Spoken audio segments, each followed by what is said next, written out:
kasih.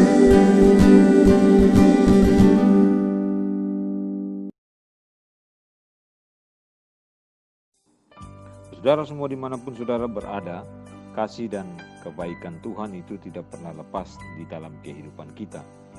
Sekalipun kita mengalami berbagai-bagai ujian, cobaan, bahkan kedukaan sekalipun, kasih dan kemurahan Tuhan selalu hadir dan menjadikan segala sesuatu yang kita rasakan sebagai kedukaan itu menjadi sebuah kekuatan yang Tuhan kasih menghibur, menguatkan kita di dalam setiap kesulitan yang kita hadapi.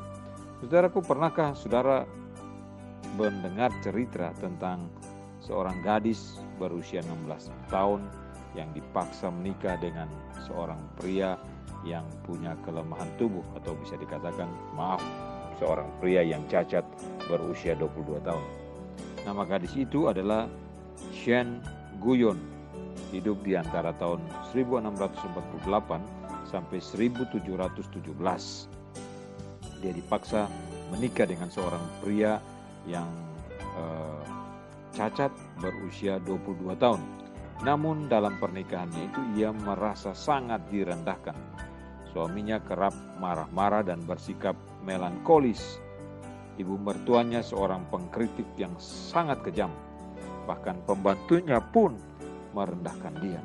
Meski telah berusaha keras membaktikan diri kepada suami dan keluarganya, ia tetap dikecam secara kejam, dikecam dengan sangat kejam.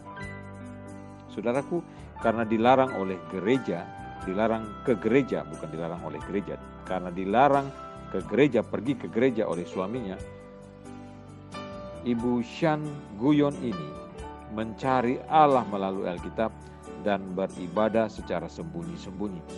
Ia belajar bahwa di tengah-tengah keadaannya yang suram, yang penuh dengan pergumulan sekalipun, ia berada dalam kondisi yang sangat baik, dalam tangan Allah yang aman. Dalam bukunya yang berjudul Experiencing the Depth of Jesus Christ, mengalami kedekatan yang dalam dengan Tuhan Yesus Kristus, ibu ini menulis bahwa sikap berserah penuh kepada Kristus merupakan kunci untuk mendapat pemahaman yang sulit dimengerti. Sikap berserah adalah suatu kunci di dalam kehidupan rohani yang bertumbuh semakin mengenal Kristus sebagai Tuhan dan Juru Selamat kita. Saudaraku, bagaimana kita menanggapi berbagai kesulitan yang kita hadapi dengan sikap yang mau menerima dan berserah? Tanggapan Maria kepada malaikat dalam Lukas 1 ayat 38, Maria berkata, "Sesungguhnya aku ini adalah hamba Tuhan, jadilah padaku menurut perkataanmu itu." Dalam sikap Maria ini, Maria menunjukkan teladan bagi kita.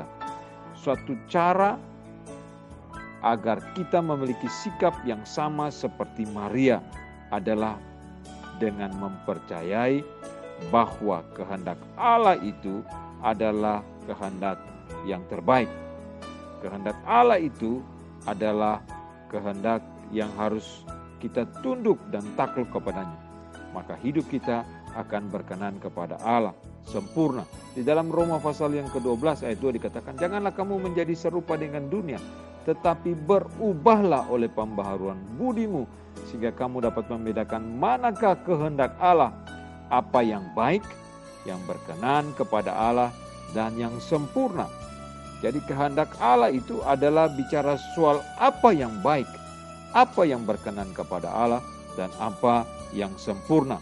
Dengan demikian hal itu mengesampingkan kehendak kita sendiri, serta dengan sabar berserah hanya kepada Tuhan, hanya kepada Allah di setiap hari hidup kita.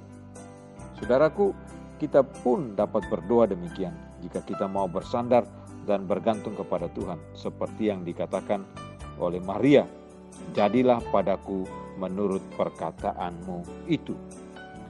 Orang yang berserah kepada Allah takkan pernah ditinggalkan oleh Allah. Saudara, pegang janji Tuhan, pemeliharaan, penyertaan, dan pertolongan dari Tuhan selalu datang tepat pada waktunya Tuhan, pada rencana dan anugerahnya Tuhan. Oleh karena itu kita diminta untuk sungguh-sungguh bergantung, bersandar, mengandalkan Tuhan di dalam setiap langkah-langkah hidup kita. Jangan menyerah oleh situasi, oleh kondisi apapun, tetapi tetaplah berpegang, bergantung di dalam anugerah dan pertolongan yang Tuhan berikan setiap saat kepada kita. Tuhan tolong kita, Tuhan mampukan kita untuk terus bersandar dan bergantung kepada Tuhan. Kita aman karena kita berada di dalam genggaman tangan Allah yang memberikan kita kekuatan dan pertolongan setiap saat. Terpujilah Tuhan dari kekal sampai kekal.